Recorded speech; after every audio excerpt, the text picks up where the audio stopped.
Hi there, my name is Elena and today I want to do a Q&A, answer questions from Instagram. I answered some of them in stories, but feel like it's a lot of questions that you need to explain, talk more. It's not like for 3 sentences for stories, so I decided to extend the stories and create that video. And yeah, we'll read random questions about photography, life, then photography again, then life again. So it's not about one topic, it will be about everything that I want to talk today. And yeah, let's start from the first one. It's how to find community if you are new in the city. And I could say I have a video about it, how to find friends in the new country, in the new city. And I have that experience because we moved, and for 2 years I gained a lot of friends, like local friends, people with who we go in somewhere and have something in common.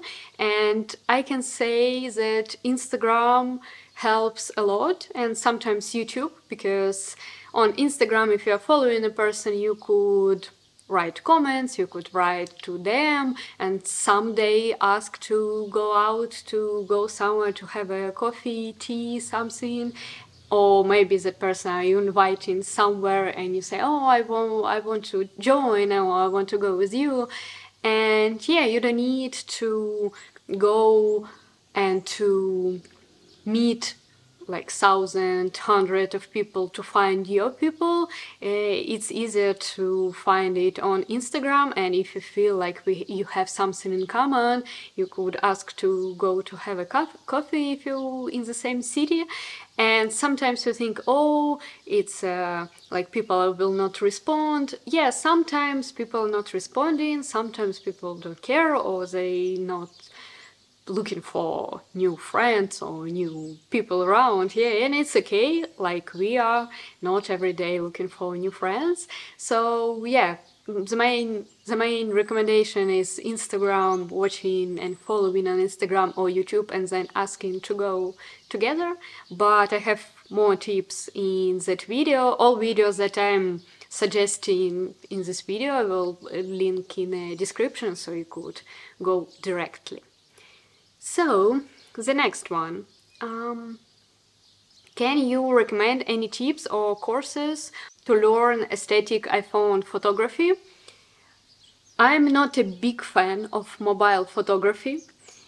Sometimes I do photos on my iPhone, but it's not about photography, it's about like capturing moments or meter reader. But watching YouTube helps to see some tips and to follow some rules that people are talking. So I can't say I have a course about it. So basically, to have a knowledge about light, about camera settings, like in general. So camera settings works on iPhone and camera the same rules.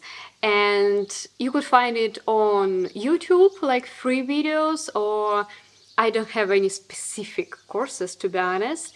But if you're following some people that you love, their aesthetic, that you love how they're filming, how they're shooting, sometimes, especially on YouTube, they have a video how they're shooting their videos or just how they're shooting their photos.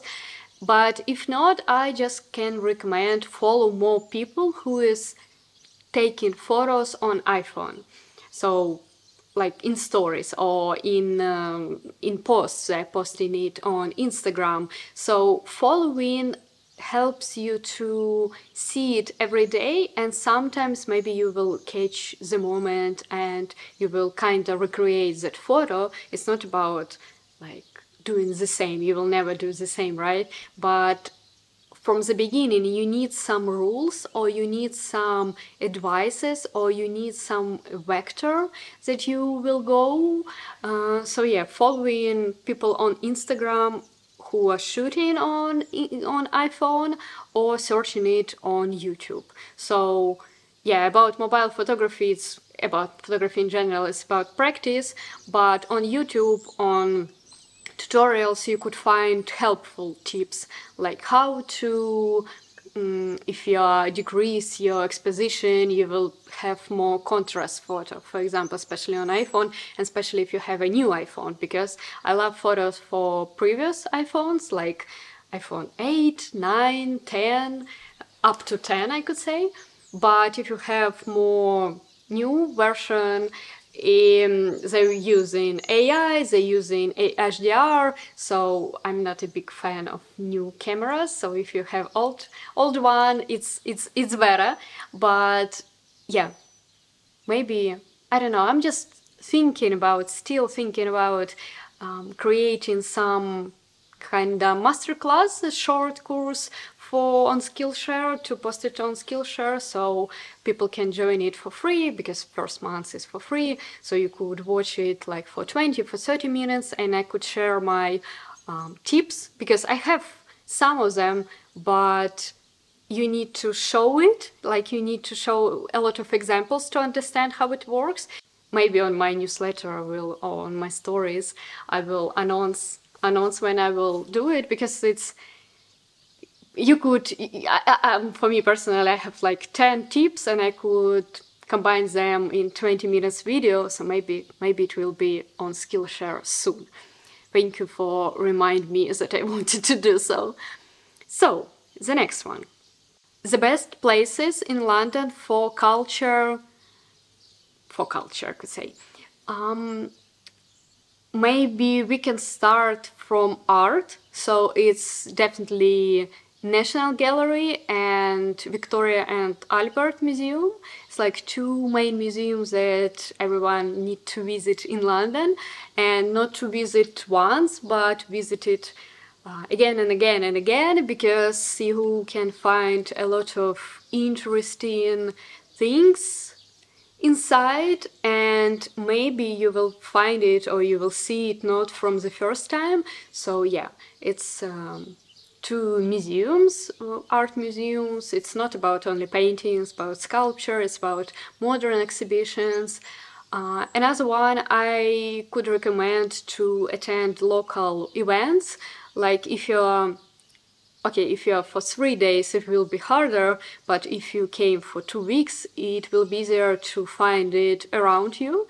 So you could see it, you could find posters in your local coffee shop, or you could find it somewhere around on a wall. So local events that you could attend, and you can meet with local people, I could say, because culture is not about like London culture, I don't know what is it. So it's better to meet new people, to meet local people is the best idea. To meet local people is to go to local events. So it could be pottery, it could be painting, like live painting or something, or it could be a walk, like walk for architectures, walk for designers. And you don't need to be a designer or something, you can just enjoy your company and maybe meet someone, see how people are dressing, how people are speaking, what about what they're speaking. So it will give you a lot of interesting ideas and insights from these walks and meetings. Then what I can say, I'm not a big fan to recommend some popular places to visit if it's a first time, especially. Okay, it's like London Eye, Big Ben. I'm not sure about Big Ben, yeah, but sometimes popular places in London so crowded and not that interesting to visit than something more specific, like galleries, I could say, local galleries, local shops. So you could find local stuff, you could find something from local designers, local artists, and meet people there as well. It's an interesting question. I need to think about it later. about culture places in London, because sometimes when people are coming for the first time in London, they're asking us, oh, show us something. We are definitely not showing Big Ben or London Eye. We are going to Shoreditch, we are going to sometimes to Notting Hill, to King's Cross, to some small places in Soho, in Mayfair, but they're not that touristic, so it's like a different side of London. But yeah, I will think about it. Maybe we'll create a video when I will have a list. Yeah, yeah. Next, any plans to release new videos about photography, night shooting on YouTube? Yeah, I will do more videos about photography like every month, because now, like last week was rainy, now it's become better and become not that messy on the streets, because it's really hard to shoot about photography not being outside. I'm not a big fan sitting by the table and talking about photography.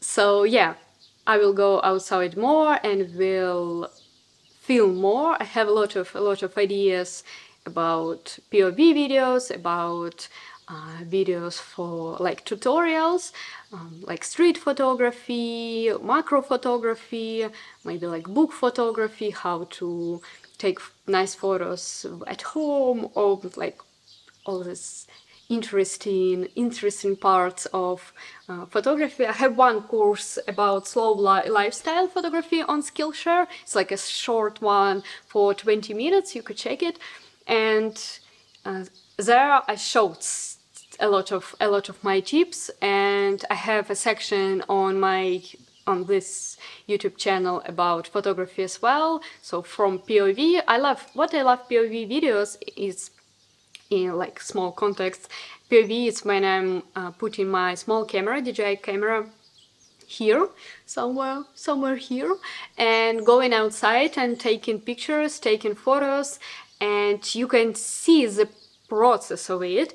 And what I love about that videos like that is because you can see the process, and I think it's the most interesting part in learning photography, because you could see how it works. You could see patterns that each photographer has, and I'm showing mine. I'm going outside, do street photography, sometimes like lifestyle photography, and you could see it from another perspective how it works. So you could see it seen, and then you could see it photo, and you could see my hands, how I'm doing it, and you do understand how it works. So in photography, for beginners, it's the most important, I could say, part to understand the process and to copy that process. Sometimes photographers doing like,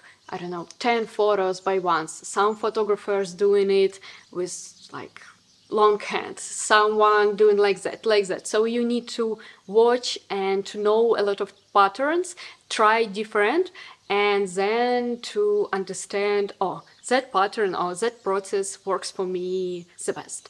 So the next one is, what inspires you to draw? Nice question. Other artists, I could say, inspires me to draw more, to draw in different medium, to spend more time on it. So sometimes I can screenshot some other paintings and drawings and to see it in details, how it was painted or how it was drawn. And it helps me to have inspiration all the time, because when I see the final product, like the final picture, the final painting, I'm thinking, oh, I want to create something like for myself as well. Not the same one, I mean, in general, yeah. I want to create, I want to do something. And yeah, I'm following a lot of different medium artists, like from painting to pastel to classical to like modern illustration, I could say, and all of them helps me to be always inspirational.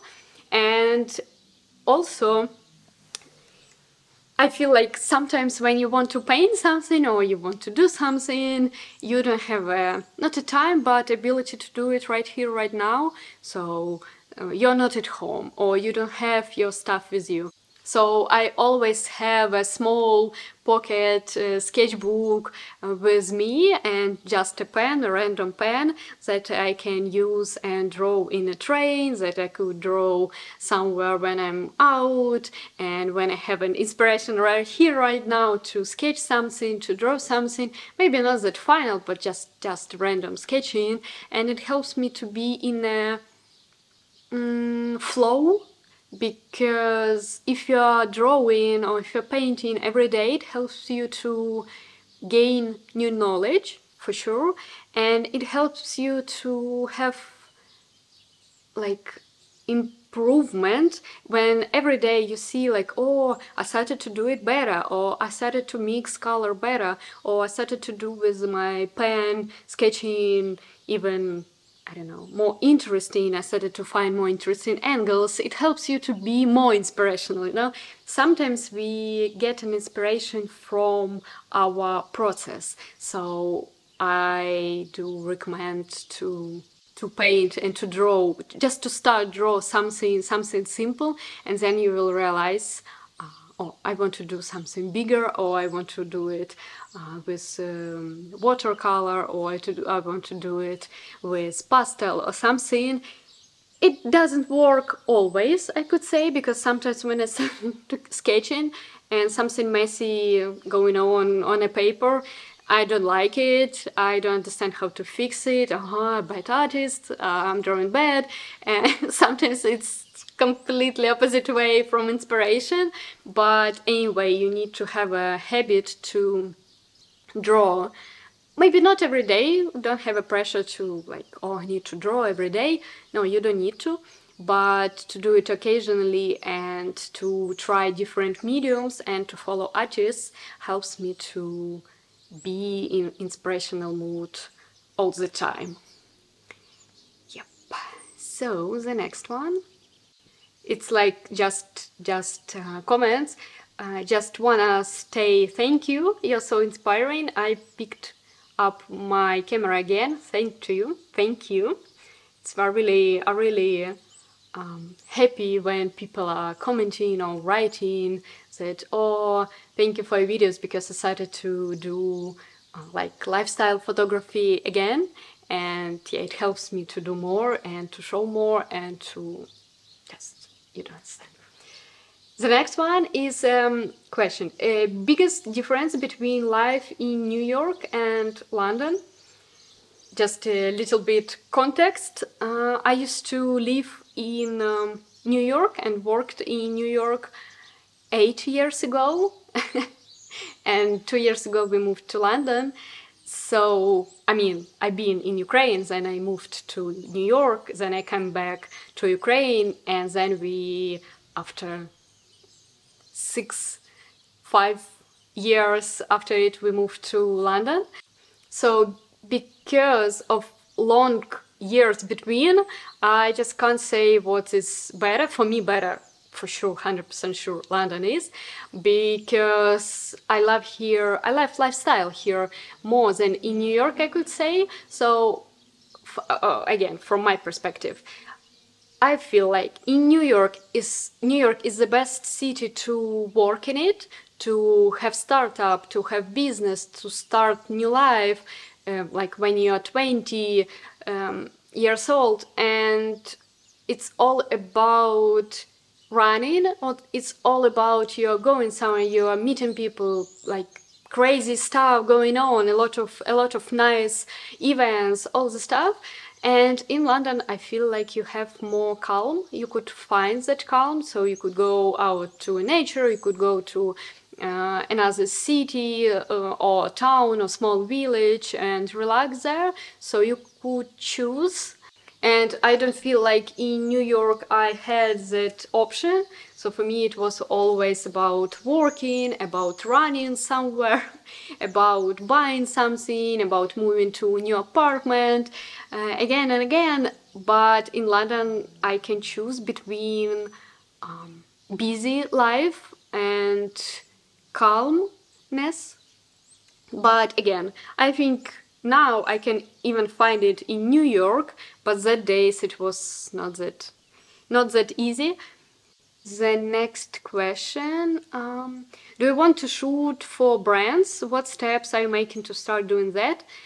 Sometimes I do shooting for small businesses, for brands, but I can't say I'm planning to do more, so I'm not planning to gain major of my income from brands, because it's always, you need always to talk to new client, always arrange some moments.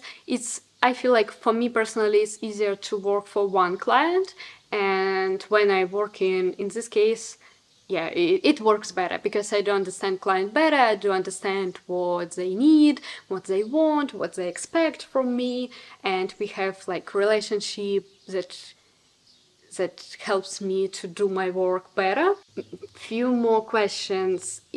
One is about the most popular, I could say, question is about what camera do I have and what lens do I have. I have a Canon R with 35mm lens, but on YouTube I'm filming with random cameras like Sony, Fuji, sometimes Dima do some footage with Leica, sometimes I do with iPhone, and combine it all together in one vlog sometimes, so you don't see, not the difference, but you don't see which camera it is. And all my photos I do only with my Canon because I love it and I do understand how it works and I don't need to think about settings or everything. So I'm shooting only on Canon for photography, but for video I use random cameras that we have. And yeah, I have only one lens. I mean, I have two, but usually I'm shooting only on one, 35mm. It's like my favorite angle, I could say. And last question is, have you made plans for this year? Do you make plans for 5 years or just a month ahead? I never did plans for 5 years, it's like too much. And I'm planning for months or 2 months, not more. It's like comfortable for me to plan for 1-2 months, not like I don't know what I will do in September. I don't even know what I will do in May. And I don't want to know, I don't want to plan that ahead. So I'm planning for this month, for next one, and for now it's enough for me and comfortable. And what about plans in general? I have a video on this channel about it, like my work and life update, last one, and plans for this year. So yeah, I talked about it more there, that I want to be more on YouTube, that I want to meet new people, that I want to travel more, because last year we didn't visit all places that I planned. And yeah, I hope it was interesting. I hope, I don't know what. Yeah, thank you so much for watching. Thank you for subscribing, commenting, likes, and see you next video. Bye bye.